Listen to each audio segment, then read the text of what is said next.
Ay, magandang umaga po sa ating lahat. Parang nakita naman natin ang nangyari, nag-end kahapon, ilang pangatlong testigo na ito, napakarami ng tanungan, pero hindi naman nagiba din yung napatunayan na no dun sa article na pinove ngayon. So, ang tingin ko pinakamahalagang mensahe din dito sa mamamayan na interesado rin silang malaman na kapag mataas yung opisyal natin, syempre mataas din yung inaasahan natin na level ng pananagutan.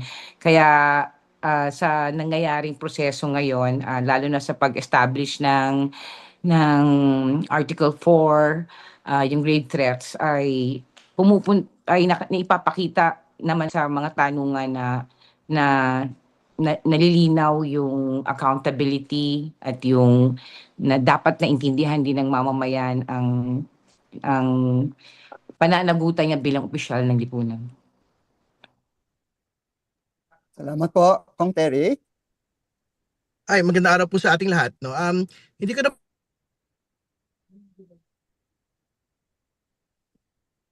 po dadagdag ng impeachment developments, no, doon po sa paglilitis, pero mahalaga po nga maglinaw doon sa mga pahayag po ni Senator Judge Robin Padilla doon po sa usapin po ng dalawang bagay, no. Una yung sa pagiging one-sided po ng prosecution.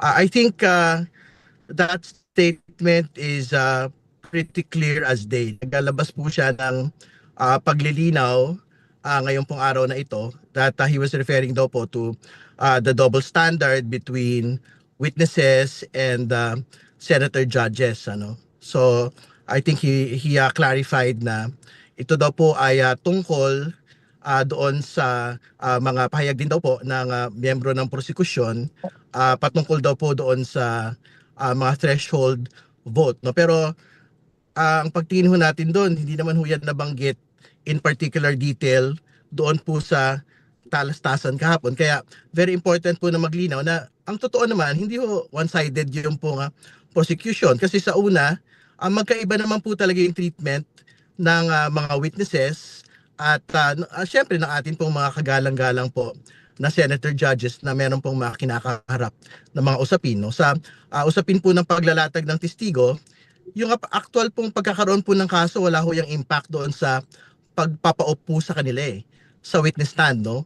Pwede ho yung magkaroon ng impact sa kredibilidad ng isang testigo, pero halimbawa kung ang kanila naman ho binibigyang testigo ay patungkol sa kanila pong aktual na trabaho at kung maayos naman po ang kanilang trabaho, tingin ko wala ho dapat epekto kung meron man pong kaso. In fact, kahit nga po meron pong conviction ang isa pong tao, pwede pa rin ho siyang iupo sa witness stand kung talaga naman ho siya ay saksi sa isang particular na pangyayari. So, wala hong dahilan para i-disqualify si Agent Kalilong, si Attorney Lotok, doon po sa kanila pong pagkakaupo sa witness stand, no? Sa kabilang bahagi, yung usapin naman po ng partisipasyon ng senator judges dito po sa impeachment proceedings po natin sa Senado, isa po itong bagay na nakadepende po sa mga korte na meron pong jurisdiction sa kanila. At yun lang naman po yung tingin ko yung mahalagang paglilinaw kasi sa dulo-dulo po ang magiging mapagpasya po rito ay walang iba ang Senado mismo at yung pong korte na talaga po nga naglilitis ng kanila pong mga kaso. So, yan po yung sapin po ng one-sided remark ng atin po Senator Judge Robin Hood Padilla. Hindi po totoo na makaisang panig lang po ang prosecution hanggat maari kung ano yung kailangan mo namin ilatag para sa pag-abot ng katarungan sa usapin pong ito, gagawin po ng prosecution panel. No? Mahalaga din pong maglinaw yung usapin po ng binabanggit po ng Senator Judge Robin Padilla na wala pong karapatang magtanong ang counsels, no, either a prosecution at defense, no. Siguro darating po yung panahon na kailangan po namin humingi ng paglilinaw sa Senate Impeachment Court kung ito po ba yung aktual na sitwasyon at kaso. Kasi ang amin naman po nga pagtingin, naglilinaw lang naman po. Tingin ko wala hong masamang magtanong at maglinaw ang isang prosecutor or defense counsel sa Senate Impeachment Court kung ito po ay para maglinaw lang po ng mga tanong ng mga senator judges. Kasi balikan ho natin yung actual transcript, no, noong po palitan po nila ni lead prosecutor Jervil Luistro. Ang sabi po ni Senator Judge Padilla, so ibig ninyong sabihin yung mga senator judges dito ngayon na humaharap sa kaso na hindi po pinapayagan ng ombudsman at hindi rin sila guilty, ano po ang ibig ninyong sabihin? So pagkatapos po ng tanong na ito, nagtanong po ng paglilinaw si lead prosecutor Jervil Luistro. At sumagot po si Senator Judge Padilla, alam po ninyo, malinaw na po yung sinabi ko at wala po kayong karapatang magtanong. So, I think very important po moving forward na baka kailangan humingi po ng paglilinaw yung po prosecution team kung ito nga ho ba yung patakaran sa Senate Impeachment Court na hindi po pwedeng magtanong ng paglilinaw ang either party, no, whether defense or prosecution, kasi mahalaga po yun, lalo tikit kung halimbawa hindi naman ho namin gaanoon naunawaan yung pong mga tanong. I think respectfully, maganda ho nga makapag-tanong ng paglilinaw yung pong either party, whether defense at prosecution, no? So yung po muna at ibibigyan ho natin yung hapag kay Attorney Jay Tolosa. Magandang umaga ho sa lahat sa inyo. No? Very quickly, sabihin na ho namin, no? As mentioned a while ago, no?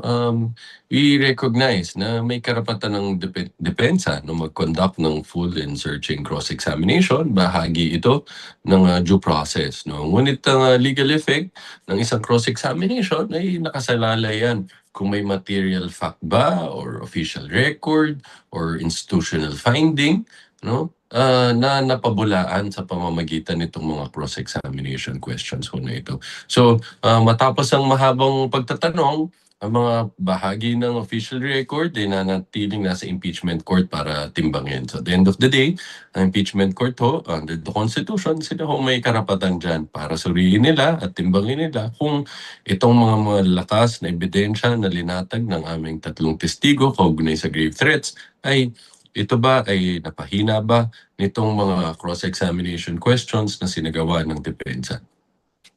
Ilan mo ho, and we're ready to take your questions. Alright, sino po ang may nais unang magtanong? Ako po. Hi, good morning po. Sir, si Attorney Jay muna. Yesterday you were mentioned about dun sa kay Presiding Officer Jesus Cordero kung pwede daw i-reconsider ng both defense and prosec, kayo daw po kasi yung spokes and as well as private prosec ng House. Well, first of all, we appreciate the reminder of the presiding officer, no, and it was stated that it seems that both spokes, myself and Attorney Poa, are being careful so far, no, and lininaw din ni impeachment court spokesperson, no, Attorney Tongol, na it was not an admonition, it was just a reminder. So we'll make sure na moving forward, no, na just like what we've been doing from the start, we'll make sure that all of our statements will not violate the sub judice rule, and it will fall under the exemption dyan, which is yung doctrine of fair and accurate reporting. No? But siguro, para mas masigurado din natin na hindi magkakaroon ng problema when it's my time to be on deck, I'm gonna cut back my spokes duties. So clear po, hindi niyo po bibitawan both yung spokes and pagiging private prosec. Well, for now, wala pa naman hong ganong desisyon. Thank you, sir. Another question lang po regarding po dito sa statements po ni Senator Judge Robin Padilla. Kanina po meron po siyang statement. Sinabi po niya yung hustisya daw po ay neutral. This is parang nire-refer po niya kaibigang Ginang Luistro for our lead prosec. Sabi pa niya, yung hustisya ay neutral. Ang tungkulin ng prosecution ay hindi para manalo, kundi para sa katotohanan at proteksyon ng inosente. Ang tungkulin naman ng defense ay ang pagtiyak sa karapatang pantao at balanse sa kapangyarihan. Sa isang modelo sistema legal, kapwa ang pag-uusig at ang pagtatanggol ay mga itinatag na haligi upang magsilbihan ng layunin hustisya. So, basically saying na dapat daw po neutral ang hustisya. And prosecution, hindi raw pa dapat manalo for katotohanan and protection. Yung position ho namin dyan, consistent ho yung dalawa. No? Ang trabaho namin manalo at manalo ang katotohanan dahil sa aming ang position namin dyan, nakabatay sa malakas na ebidensya itong articles of impeachment na ito.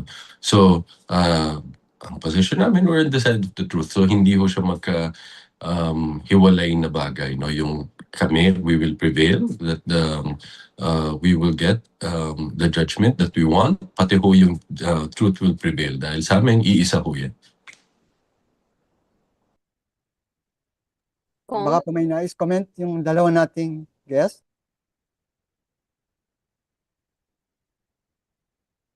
Kong Terry Kong Kaka. Well, very important na maglinaw ho tayo. Yung po nga Lady Justice, hindi ho balansyado yung balance niya, no? Sa dulot-dulo, ang kailangan pong maging matimbang. Ano Sir, po sorry. yung... Kong Terry, sorry, nakapin po yata si Kong J? Or sa akin lang ba? Yung host po yata, nakapin si Kong J? Same sa akin, hindi ko matanggal. Same po, same. Yung host po, hindi po nakikita si Kong Terry, si Kong J po yung nakababad, nakapin. Kindly remove pin. We're trying to remove the pin. Okay na po, thank you. Si Kong Terry. Okay, I think very important ho na linawin po natin na yung pong Lady Justice, hindi ho magkapantay yung balanse no? Pagka ho talaga nakapaglatag po tayo ng katotohanan, doon po talaga pumapaling yon. At yan ho yung gusto ko talagang gawin, either ng prosecution at ng defense, no, to really get to the truth of the matter on each article of impeachment. So, ang totoo ho, sa dulot-dulo po, meron po talagang mananaig. Meron pong mananalo, meron pong matatalo. So, tingin ko, yan po yung lay of the land dito po sa pagtakbo po ng impeachment trial po na ito.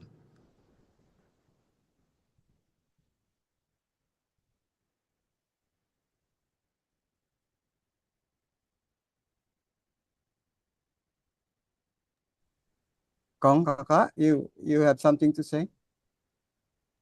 Magandang umaga po ulit. Parang simple lang din naman po ang pagtingin natin dyan, di ba? Kapag ka nag-uusap tayo ng tunggalian dahil merong karapatan na pinag-uusapan, may karapatan na hindi, may obligasyon na hindi natutupad, meron ka talagang ide-demand na pananagutan. Ang ibig bang sabihin doon ay hindi nagbibigay ng patas na pagkakataon para marinig ang mga panig. Tingko hindi naman. Ang ibig lang sabihin ay dapat ay maging malinaw kapag meron kang papanagutin dahil meron siyang kasalanan o meron siyang hindi ginawa bilang opisyal. Ibig sabihin, kailangan sagutin mo yon. Nangangahulugan ba yon na hindi ka napata sa mga tanong o kaya hindi ka napata sa pagbibigay ng emphasis doon sa accountability? Ang ibig lang sabihin nun ay sagutin mo kapag may kailangan kang kapag meron kang nagawang kasalanan o kaya ay may obligasyon ka bilang opisyal na hindi mo ginawa. Tingin ko yun yung ibig sabihin ng process, bakit may prosecution, bakit may defense. Hindi siya away, kundi pag-exaction ng accountability. Pagsisiguro na yung obligasyon ng opisyal ay kanyang pananagutan kapag siya ay pinanagot. Tingin ko gano'n lang naman din yata, simple ang titingnan ng mga manonood sa atin. Alright, Marian, any other follow-up? If not, meron si Gab ang kasunod. Yes, okay na po. Thank you, sir. Okay, Gab, it's your turn. Ma'am and sirs, good morning po. Regarding lang din, follow-up din sa tanong ni Marian. Tingin niyo po ba kung ganito yung, although medyo flawed nga po yung reasoning ni Senator Judge Robin Padilla, do you think dapat tanungin niya rin to sa defense? Kung ganun yung stand niya in the spirit of fairness.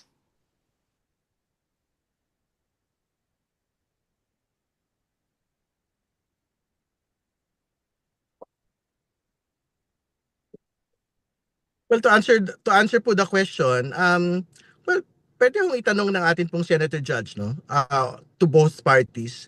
Ito pong mga bagay na ito. Pero syempre, sa dulo-dulo naman ho, yung pong Senator Judge yung mapagpasya kung saan po nila at kanino po nila itatanong yung pong mga clarificatory questions po nila, no? So we will leave it to the Senator Judge to make that determination. Sir, yung neutrality ba, dapat nanggagaling ba yun sa mga sa prosecution or sa defense, or dapat ba nanggagaling siya sa korte o yung senator judges? Ang pagkakaalala ko doon sa rules, no, ng Senate impeachment, yung pong political neutrality ay doon po nakaatas sa mga senator judges, no. So ibig sabihin yung pong politika nila dapat nila hindi ang bibitbitin po nila yung pong kanilang trabaho bilang senator judges para makita ho nila without bias yung pong bawat piraso ng ebidensya na ilalahad either po ng prosecution or ng defense. Baka may addition ba po yung iba? Yes, tama, we agree, no, under dun sa rules impeachment proceedings, so dun sa Rule 3 nakalagay ho yan, yung ethical neutrality, which is yun nga ho yung meaning to it is defined the exercise of public officials' duty without unfair discrimination and regardless of political affiliation and preferences. Since as mentioned, no, naturally, it is understood na we cannot be neutral since it's an adversarial proceedings.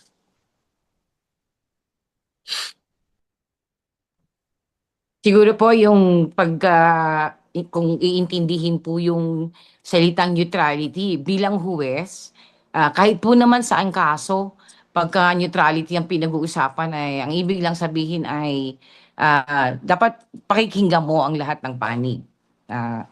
Sa dulo, magde-decide ka batay sa napatunayan ba yung mga allegation.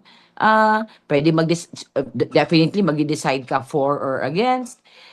Pero ang ibig sabihin ay binigyan mo ng patas na pagkakataong unawain, intindihin ang mga ebidensya. Pag sa side naman sa prosecution, ano ibig sabihin ng ang task ay meron kang itinutulak na isang issue na kailangan na pananagutan at kailangan panagutin. Kailangan mo rin yan patunayan. Ganun din sa side ng defense. But in the end, for the judges, para sa kanila, ang pinakamahalagang expectation ng mga mamamayan ay siguruduhin na pakikinggan nila pareho ang mga ebidensyang ipipresent at magde-decide sila batay sa ebidensya na ipinakita at dun sa atas na ibinibigay sa kanila bilang huwes na siguraduhin na ang magiging desisyon ay naayon sa batas, sa ating konstitusyon bilang mga public officials.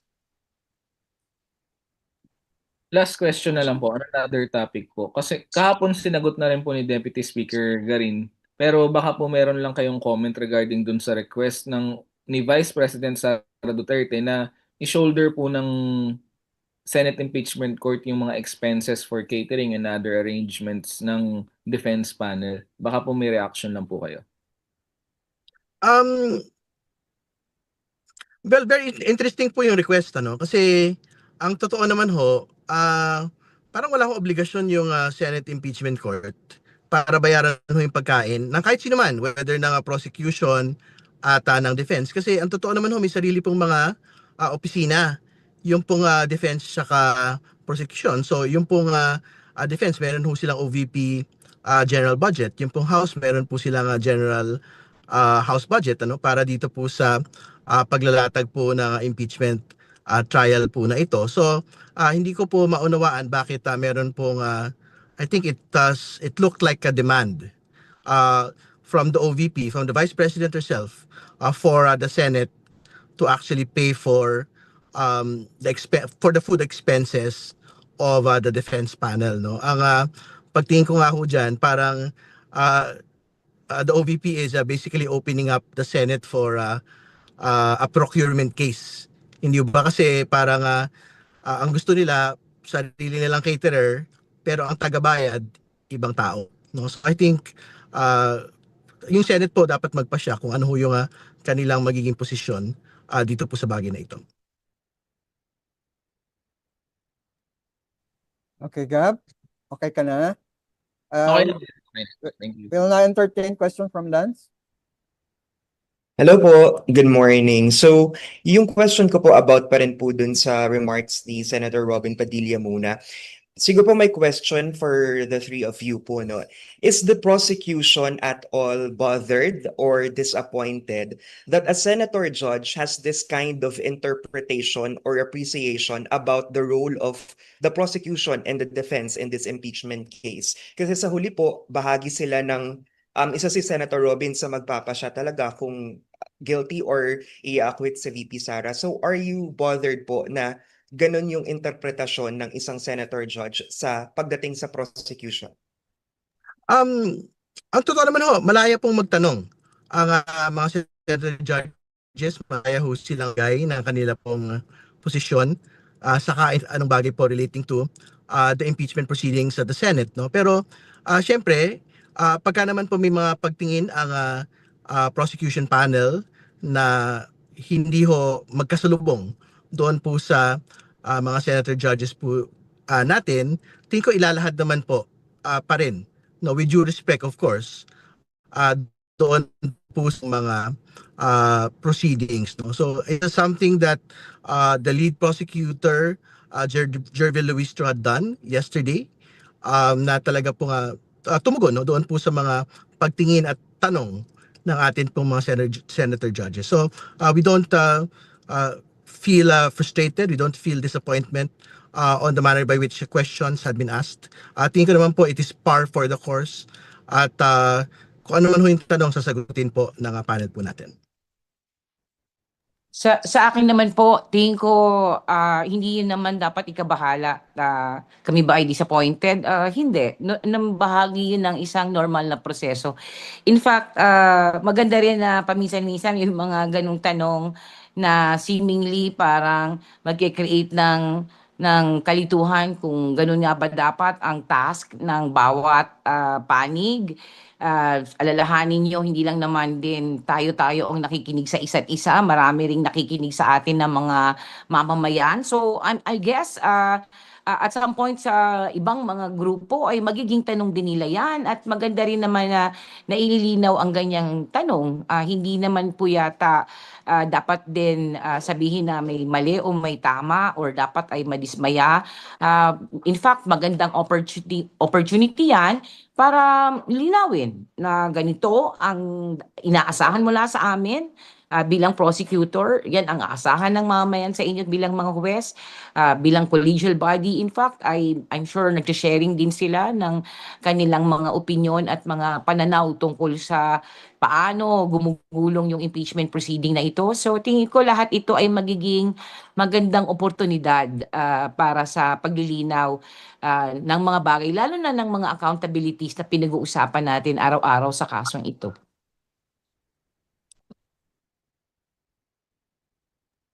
Okay po, siguro yung next question ko na po, since doon sa clarification ni Senator Robin na nabanggit rin ni Kong Terry kanina, yung about sa threshold, parang he was pertaining daw dun sa threshold issue and he was claiming na one side, baka possible one-sided yung prosecution sa usapin ng threshold. Ngayon po ba, ano po yung latest position ng prosecution on the threshold issue? Kasi I know this has been clarified na we are not counting numbers, etc. Pero just for the sake of clarification, since na-bring up po ulit ito ngayon sa puntong ito, ano po yung latest position ng prosecution doon sa usapin kung ilan yung dapat na numero na maghatol kay VP Sara? Sa ngayon, no, we continue to respect the impeachment court's ruling on the matter, no, na sinabi naman niyan at the start of the proceedings. At so pareho pa rin position namin from the start until now. So ang focus lang namin dito, basta siguraduhin namin maglatag ng ebidensya para patunayan yung articles of impeachment. No? So hindi kami di nakatuon yung focus namin sa kung ilang botong kailangan namin makuha. Nakatuon ang aming focus, no, dun sa pagsisigurado na makukuha namin ang kinakailangang boto sa pagtapos ng paglilitis sa pamamagitan ng paglatag ng matibay na ebidensya. Siguro kailangan nating maglinaw, bukod dun sa binanggit po ni Attorney Jay, kailangan po natin maglinaw na yung po nga paliwanag ni Senator Judge Padilla relating to the threshold question was only raised today. It was never raised in the discussion with lead prosecutor Luistro yesterday. Kaya ang pagkakaunawa ho natin, the context of the question of the Senator Judge was relating to yung pong pagkakaiba ng pong treatment ng isang testigo na inuupo po sa witness stand at yung pong treatment doon po sa mga Senator Judge na may mga kinakaharap pong mga usapin sa mga korte. No? So yan po ay bagong binanggit na lang po ngayon pong umagang ito pagkatapos po ng paglilitis kahapon. No? But to answer, yes, we leave it to the Senate Impeachment Court to make that determination kasi sila naman po yung mapagpasya kung ano ho ba talaga dapat yung threshold vote for conviction dito po sa atin pong proceedings. Thank you po.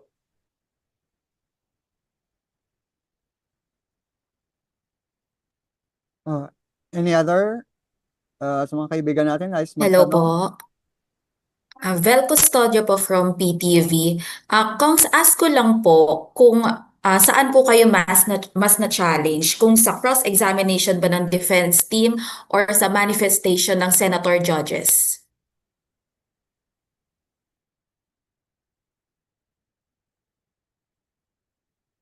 Jay? Yeah. Well, dun sa cross-examination questions, no, well, doon nagtagal, but they tried to focus on his credibility, matters that are really, considered as peripheral issues, no. Doon, nakita naman natin na when appropriate, we raised the proper objections, no. But at the end of the day, sa aming palagay, no, at nakita niyo din kaya hindi na din kami nag-conduct ng redirect examination, no, sa aming palagay, although at the end of the day, ang final determination nasa impeachment court, but para sa amin, hindi naman nasira, no, yung mga official findings, institutional records na napresenta ng ating mga witnesses. So it was not that challenging. Pagdating naman dun sa mga questions ng mga senator judges, no, naging composed pa rin naman yung mga kung sino mang on deck na prosecutor natin, no, at sinagot pa rin na maayos, magalang yung kanilang mga naging katanungan, no. Siguro sabi nga ni Kong Terry kanina, maganda lang din na maliwanagan namin kung mayroong mga katanungan na hindi masyadong maliwanag, no, para malaman namin kung meron ba kaming pagkakataon, no, na humingi ng clarification. But just the same, I think both were handled well by the prosecution.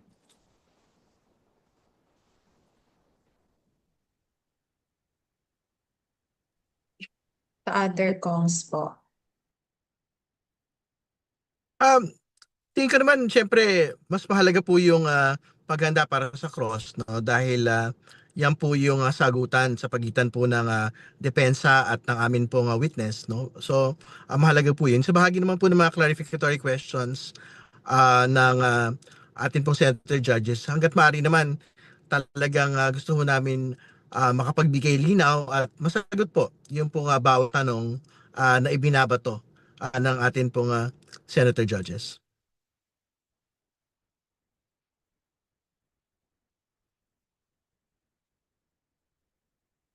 Your Your comments naman po doon sa pag-block ni Senator Robin Hood Padilla doon sa clarifications sana ni Kong Jervy Luistro. Again, babalik po tayo doon sa binanggit na po natin kanina. Magandang makapaglinaw po with the Senate Impeachment Court kung yan ho ba talaga yung patakaran ng korte patungkol po doon sa pagtatanong po ng mga panel whether prosecution or defense, no? Kasi precise pagkakasabi po niya Senator Robin Hood Padilla, wala kang karapatang magtanong. So, very important po yun kasi ang pagtingin mo natin on certain matters, no, na kailangan po mag-clarify. Kung halimbawa hindi ganun kalinaw yung pagkakatanong po nung pong Senator Judge, tingin ko naman ho may karapatan yung pong atin pong mga panels, whether defense or prosecution, na humingi po at magtanong nagpaglilinaw mula po sa mga nagtatanong pong Senator Judge. So hopefully it is something that can be clarified by the Senate Impeachment Court moving forward.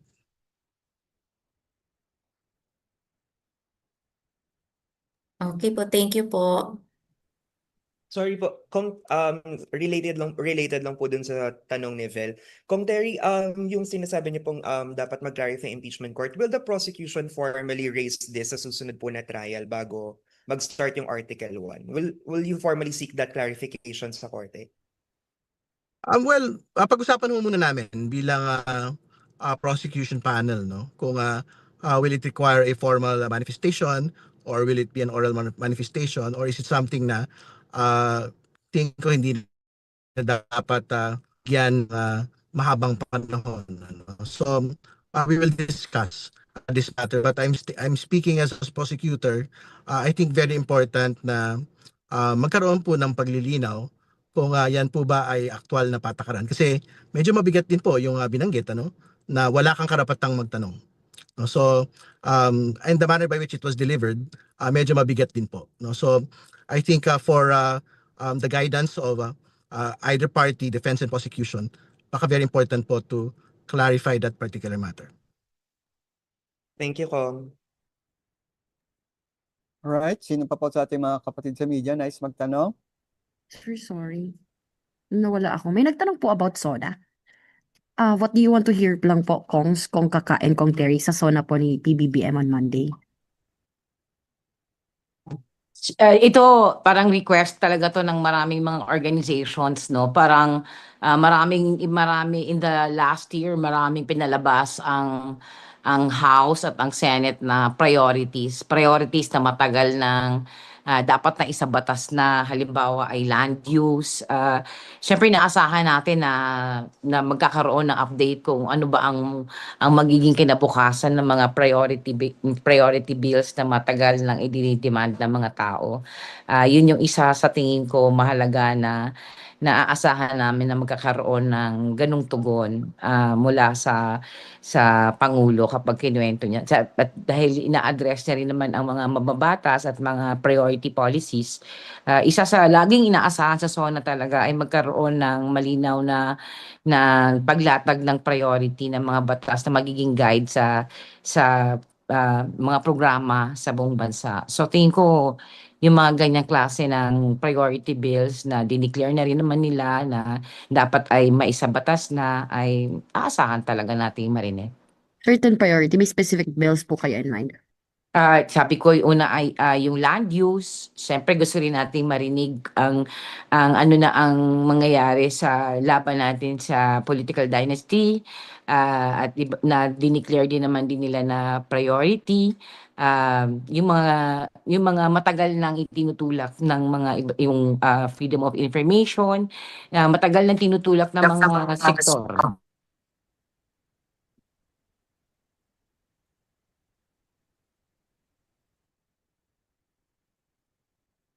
Kindly mute po, Kuya Terence.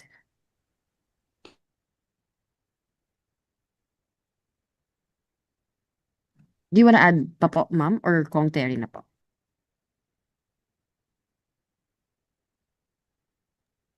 Okay, sa bahagi ko naman, very important na mag-clarify syempre yung Pangulo doon sa bago nating economic status bilang bansa.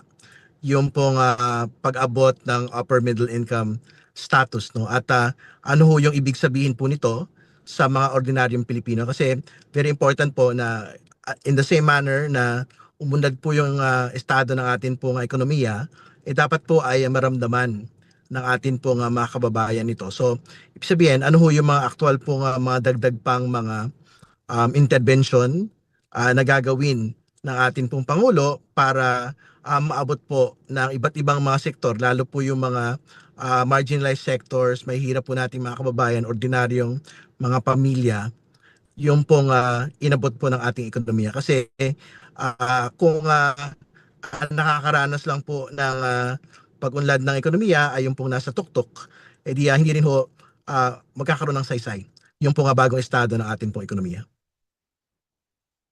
Thank you, ma'am, sir. Salamat po. Alright, we are still ready to entertain your questions, mga kapatid. Ano pa po ang may mga nais pang kayong linawin?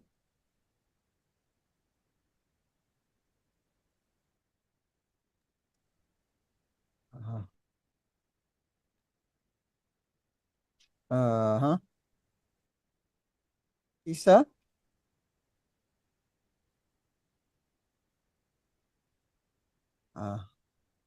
Mukhang mukhang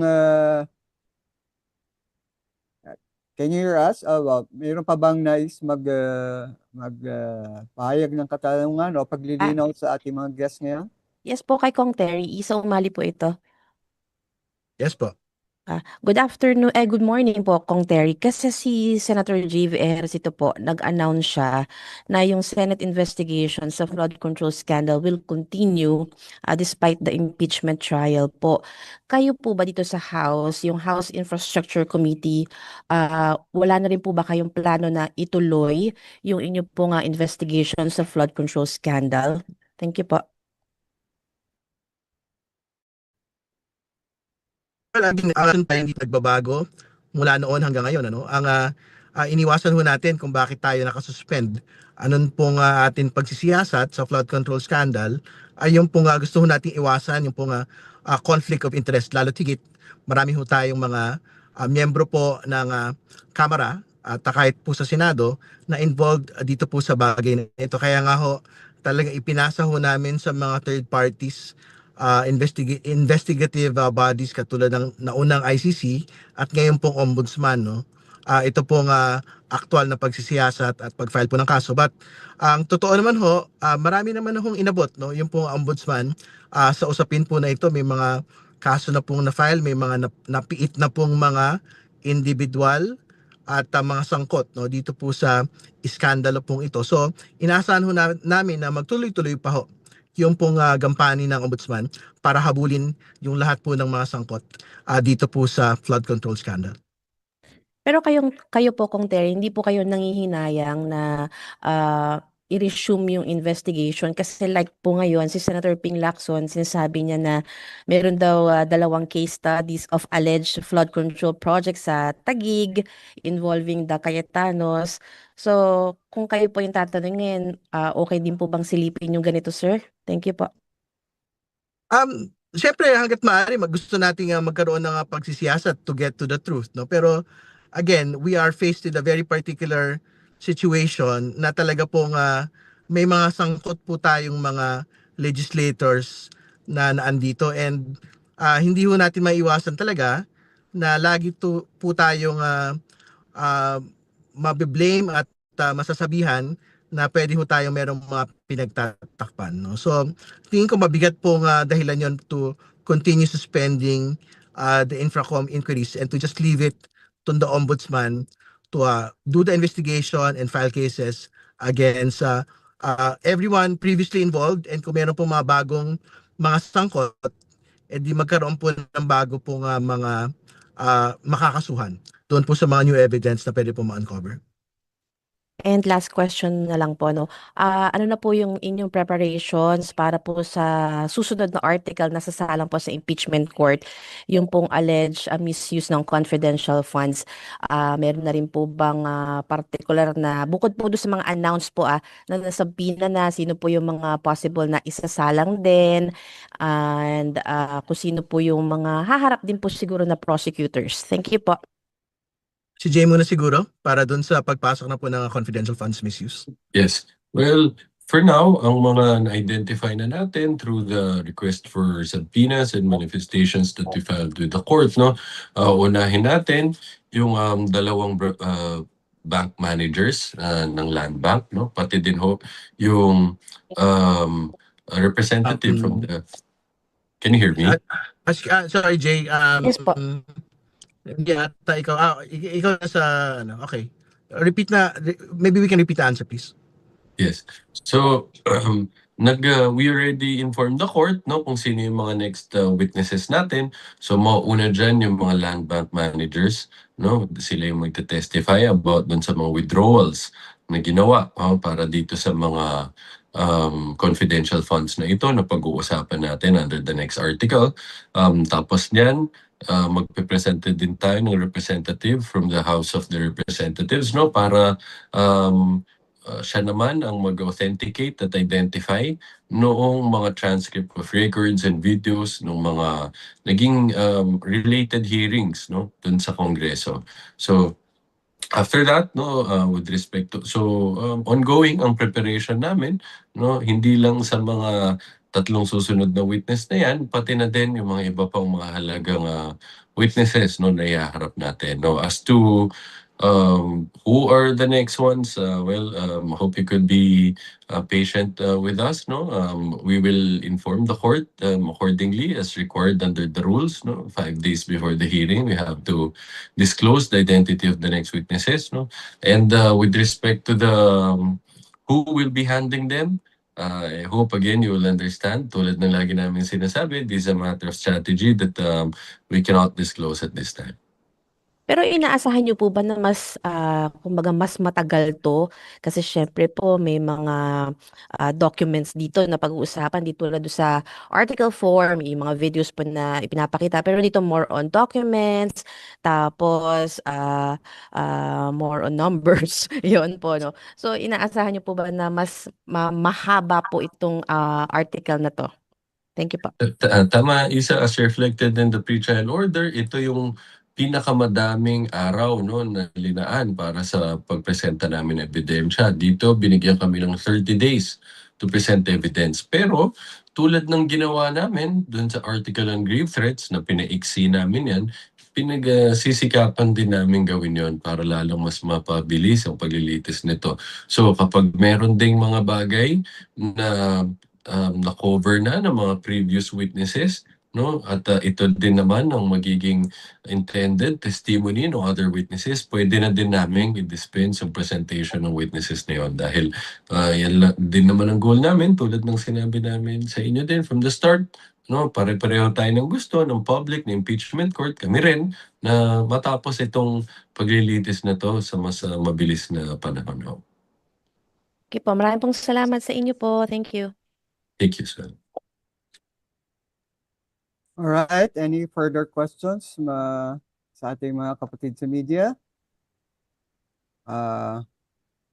Kung wala nang magtatanong, siguro po bigyan natin ng pagkakataon na mag-iwan ng kanilang mensahe ang ating mga guests for today. Sige po, maraming Siguro salamat. Ay, sorry. Okay. Thank you. Oo. Salamat sa invitation at saka I think yung message lang siguro natin at sa mga nagdaan ng mga araw, ang ending po talaga sana nito ay magkaroon talaga ng malinaw na desisyon ang court sa usapin na accountability at pananagutan ng opisyal na ni VP Sara at masagot ang lahat ng mga aligasyon laban sa kanya, lalo na dito sa dinaanan na natin na article no on grave threat. So mataas din naman po ang tiwala natin na yung mga senator judges ay nag-aaral at nakikinig sa mga ebidensya na ipinapakita ng lahat, at tingin ko naman ay naipapakita naman ng prosecution yung mga ebidensya na kakailanganin para maipakita yung koneksyon between yung issue ng grave threats at issue ng accountability at yung issue ng impeachment. So, gaya nyo ay ayaw din naman po natin na maging masyadong mahaba po yung proseso, at sana po ay, pero sa prosesong ito, hindi man natin gusto maging mahaba, pero gusto naman din talaga natin ay ang mailabas talaga ay yung katotohanan sa lalong mas mabilis na mga pamamaraan. Thank you po. Siguro magsina lang ho sa bahagi ko, no? Mahalaga pa rin ho talaga na masubaybayan ng atin pong mga kababayan yung pong bawat araw na paglalatag po ng ebidensya. Kasi ang totoo naman ho, katulad na binabanggit ko lagi, ito po ay hindi po tungkol lamang sa mga malaking politiko, no? Ito po ay sa ating lahat dahil usapin po ng pananagutan. So yun po muna. Maraming salamat. Yes, very short lang din ho. Again, maraming salamat no, sa pagkakataon, sa panahon nyo, nasamahan nyo kami ulit ngayong araw. At I'll just echo what they also said, no, na inaanyayahan ho natin, lahat ng kababayan natin, sundan ho natin ang nangyayari dito sa paglilitis na to, panoorin ho natin because that's the only way that we could combat disinformation. Para masigurado ho natin na mga kababayan natin kapag gumuhukay ng pagpapasya paukol sa bagay na to, batay ho yan sa ebidensya at hindi sa mga kung ano nung nakikita sa social media na maaring salungat sa kung anong nangyayari talaga sa paglilitis na to. So maraming salamat to. On that note po, maraming salamat sa ating mga guests ngayon, si Representative Kakabagao, Representative Terry Redon at Attorney Jay Tolosa. At sa ating po mga kapatid sa media na patuloy pong tumututok sa napakalagang kaganapan ng impeachment proceedings. Muli po bukas magkikita tayo muli para patuloy na balita lakayan. Magandang tanghali, magandang araw.